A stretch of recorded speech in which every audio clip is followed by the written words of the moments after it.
నమస్తే అండి, సుధాకర్ రెడ్డి గారు. Welcome to icon politics. నమస్తే అండి నిహాల్ గారు.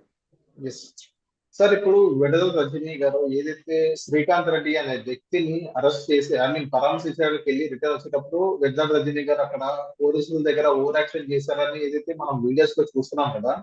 సో ఈ వీడియోలో కనుక మనం అజంతా గమనించినట్లయితే ఏదైతే సిఏ గారిని పైన వాళ్ళ యూనిఫామ్ లో ఉన్న ఒక పోలీసుల్ని వాళ్ళ పైన దాడి చేసి యత్నం విడుదల రజనీ గారు చేశారని చాలా మంది ఆ విజువల్స్ కూడా మనం చూసాం. పోలీసుల్ని నెట్టడం జరిగింది. సో ది ఈ వీడియో ఈ విజువల్స్ చూసిన తర్వాత మీకు ఏమనిపించింది సార్? సార్, సహజంగా పోలీసులు ఎవరైనా కేసులు ఉంటే వాళ్ళని అరెస్ట్ చేయడానికి ప్రయత్నించడం సహజం. అది ఎక్కడైనా, అది చిన్న కేసా పెద్ద కేసా అనేది వేరు.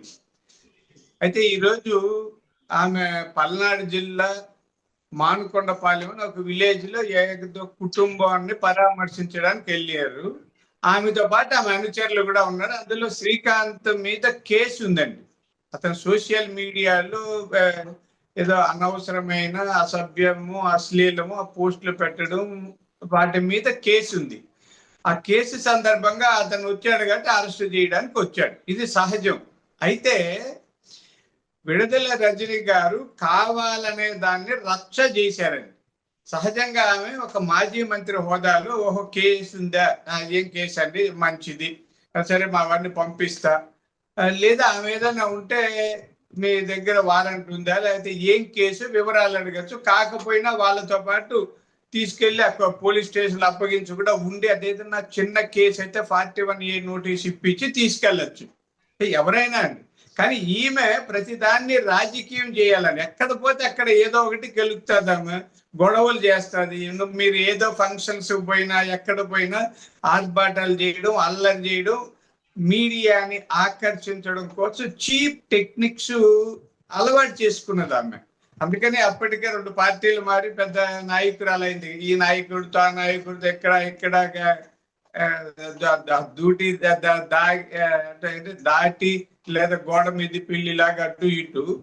కాబట్టి అయితే అక్కడ పోలీసులని ఈమె చాలా చూస్తున్నాం కదా, విజువల్స్ చూస్తుంటే డోర్ వేస్తుంది, అడ్డుపోతుంది, డామ్ డూమ్ అని అరుస్తుంది. ఈమె ఇంకా మంత్రి అనుకుంటా ఉంది. మంత్రి అయితే కూడా అరెస్ట్ చేయాలంటే రావాల్సిందండి. ఈమె చంద్రబాబు నాయుడు గారిని అరెస్ట్ చేస్తామంటే వాళ్ళు రోజంతా తిప్పినా కూడా వెళ్ళారా లేదా? అంటే చంద్రబాబు నాయుడు గారికి మనుషులు లేరా? అసలు వాళ్ళు కదలగలరా? ఆయన అరెస్ట్ చేసినప్పుడు సాయంత్రం వరకు ఎక్కడికక్కడ మా కార్యకర్తలు అడ్డు పెడితే ఈ పోలీసులు సరిపోతారా? ప్రజాస్వామ్యంలో అందరినీ మనం గౌరవించాలి, చట్టాన్ని మనం గౌరవించాలి, చట్టాన్ని మన చేతుల్లో తీసి ఇవన్నీ పద్ధతులండి ప్రజాస్వామ్యంలో. కానీ విడుదల రజనీ గారు దాన్ని రాద్ధాంతం చేశారు. వెంటనే ఆ మీడియా, వాళ్ళ మీడియా ఒకటి ఉంది కదా, దీనికి మళ్ళీ రెడ్ బుక్ అంటారు. సోషల్ మీడియాలో వాడు ఏదో తప్పు చేస్తే ఆ అబ్బాయిని అరెస్ట్ చేయడానికి పోలీసులు రావడానికి రెడ్ బుక్ రాజ్యాంగానికి ఏమైనా సంబంధం ఉందా?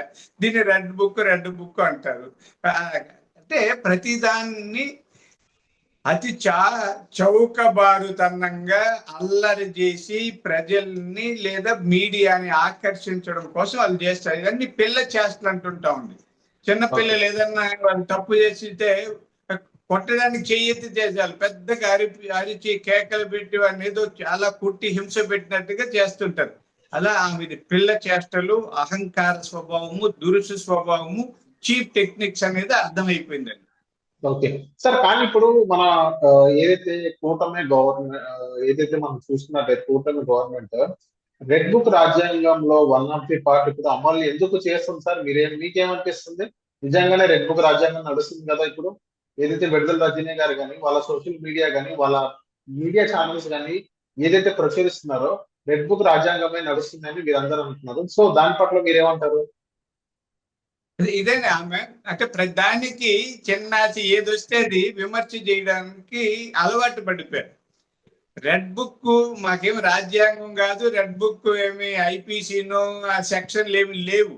రెడ్ బుక్ ఏమి ఎవరెవరు అన్యాయం చేశారో, ఎక్కడెక్కడ అక్రమాలు జరిగాయో, ఎవరు చట్ట వ్యతిరేకంగా పనిచేశారు ఆ జాబితా ఒకటి ఉందండి, అంతే. అంటే దాన్ని గుర్తించుకోవడానికి మనం చదువుకునేటప్పుడు కూడా మా రోజుల్లో రెడ్ ఇంక్ తో అండర్లైన్ చేసేవాళ్ళం. అంటే ఇప్పుడు అట్లాంటి పని లేదు, ఆ రెడ్ లైన్ తో అండర్లైన్ చేసేవాళ్ళం. అలా అదొక గుర్తు పెట్టుకోవడం కోసం లోకేష్ గారు పాదయాత్ర సందర్భంలో రాసి పెట్టుకున్నారు కానీ శ్రీకాంత్ అరెస్ట్ చేయాలని, విడుదల రజని అల్లరి చేస్తే పట్టుకోవాలి, ఇవైనా రాసి పెట్టారు బ్రహ్మం గారి చరిత్ర మాదిరి.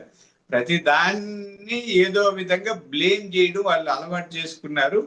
రెడ్ బుక్ అనేది అది చట్టము కాదు, లేకపోతే ఇంకోటి కాదు, మాకు ఒక ఇన్ఫర్మేషన్ కోసం రాసుకున్న అంశాలు తప్ప దాన్ని ఏమి చేయరు. ఇప్పుడు అతన్ని అరెస్ట్ చేశారండి, ఆమె అది చిన్న కేసు అయితే 41A నోటీస్ ఇస్తారు, లేదు పెద్ద కేసు రిమాండ్ పంపిస్తే ఆమె బెయిల్ తెచ్చుకోవాలి, అంతే తప్ప అల్లరి చేయడము కుసంస్కారం ఉంది. అందుకని ఆమె లేదా వైఎస్ఆర్ పార్టీ వాళ్ళు కొద్ది ప్రజాస్వామ్యం అంటే ఏమో తెలుసుకొని చట్ట పరిధిలో వ్యవహరిస్తే మంచిది అన్నది నా ఉద్దేశం. సార్ కానీ ఇప్పుడు కొంతమంది ఇప్పుడు ఇదే టీడీపీ నేతలు ఏమంటున్నారంటే సార్, ఇప్పుడు విడుదల రజని గారిని ఎక్కడున్నా అక్కడికి వెళ్ళి ఏదైనా పోక్ చేయడం అంటే విడుదల రజని గారికి ఇష్టము. ఎందుకంటే ఇప్పుడు అక్కడ ఏం లేనప్పటికీ పోలీసులతో వాగ్వాదం దిగిన పరిస్థితి మనం చూస్తున్నాం. గతంలో కూడా వక్బోర్డు విషయంలో ఏదైతే ముస్లింస్ ఎవరైతే ఉన్నాయో శుక్రవారం నమాజ్ అయిన తర్వాత శాంతియుతంగా వాళ్ళు ఏదో ధర్నాలు చేసుకుంటుంటే అక్కడికి వెళ్ళి విడుదల రజని గారు అక్కడికి వెళ్ళి హడావుడి చేయడం, అక్కడ ముస్లిం సోదరులు కూడా అమ్మ ఇది రాజకీయాలకు అతీతంగా మేము చేస్తున్నాము, నువ్వు వెళ్ళిపో అని విడుదల రజని గారిని అక్కడి నుంచి పంపించడం జరిగింది. సో ఈ సెగ్మెంట్ కనుక మనం చూస్తున్నట్లయితే విడుదల రజని గారు ఎక్కడికి వెళ్ళినా అక్కడ కావాలని వార్తల్లో ఎక్కాలనే ఉద్దేశంతో విడుదల రజని గారు ఉన్నారని చాలా మంది అంటారు. సో దాని పట్ల మీరేమంటారు సార్? ఇది అన్ని వాస్తవం. మీరు చెప్పినట్టు ఈ మధ్య అదే మీరు చెప్పినట్టు ఆ ఇన్సిడెంట్ జరిగింది. ఆమె ఎక్కడ పోతే అక్కడ అంటే గీరి జగడం తెచ్చుకుంటుందండి, కాళ్ళు గీరు లేకపోతే ఎవరినో ఒకరిని వివాదము ఏదో విధంగా కొని తెచ్చుకోవడం, ఆ తర్వాత అల్లరి చేయడం, గొడవ చేయడం, దాన్ని ఎక్స్ప్లాయిట్ చేయడం, తర్వాత మీడియాలో కనిపించడం. ఇక్కడ కొన్ని అంటే మనం ఆమె మహిళ కాబట్టి ఏది జరిగినా మహిళల్ని కించపరుస్తున్నారు, మహిళలు ఏదో చేశారు, ఏదో చెయ్యాలని ఆమె తపన. ఇప్పుడు ఆమె అయ్యి ఆ కారు డోర్ వేయడం అటు తీసేటప్పుడు ఒకవేళ పొరపాటుగా చెయ్యి తగిలి ఉంటుంది అనుకోండి, సిఐజీ గారు చెయ్యి తగిలితే వెంటనే నన్ను ఏదో చేశారు, నా మీద దౌర్జన్యం చేశారు, చెయ్యి బట్టి లాగారు, ఇంకా ఏదేదో కూడా చెప్పి కీచక పర్వం అది ఇది కూడా చెప్పాలనేది ఆమె తపన. దీన్ని అంతేమంటే ఎక్స్ప్లాయిటేషన్ అంటామండి. ఇట్లాంటి ఎక్స్ప్లాయిటెడ్ రాజకీయాలు బాగా వంట పట్టిన వాళ్ళు వైఎస్ఆర్ పార్టీ వాళ్ళు. దాన్ని దుర్వినియోగం చేయడం, లేదంటే దాన్ని చిలువులు పలువులు చేసి తమకు అనుకూలంగా మలుచుకుని పని చేస్తుంటారు. ఆమె స్వభావమే అది. ఇప్పటికైనా మార్పు వస్తే మంచిది. ఆమెకి ఇంకా వచ్చినట్లు వయసు తక్కువ కదండి, అంతా 34 years అనుకుంటాను. అంటే 34 years అంటే తక్కువేం కాదు, దేశ రాజ్యాలు పరిపాలించిన వాళ్ళు ఉన్నారు. నేను వయసు తక్కువ అని కాదు, పరిణతి చెందలేదు ఆమె రాజకీయాల్లో. ఏదో హఠాత్తుగా చిన్న వయసులో అదేదో వాటిని అన్నీ మనం ఇక్కడ మాట్లాడలేదు. ఎమ్మెల్యే అయిపోయింది, ఆ తర్వాత పార్టీ మారింది, ఏదో అయింది, మంత్రి అయ్యి ఇదేదో వచ్చింది. కాబట్టి ఈ ఎక్స్ప్లాయిటేషన్ చేసే గుణం మానుకుంటే ఆమెకి కొద్ది పరువు ప్రతిష్ట ఉంటుంది, భవిష్యత్తు కూడా ఉంటుంది అన్నది నా సలహా. Okay, so thank you sir.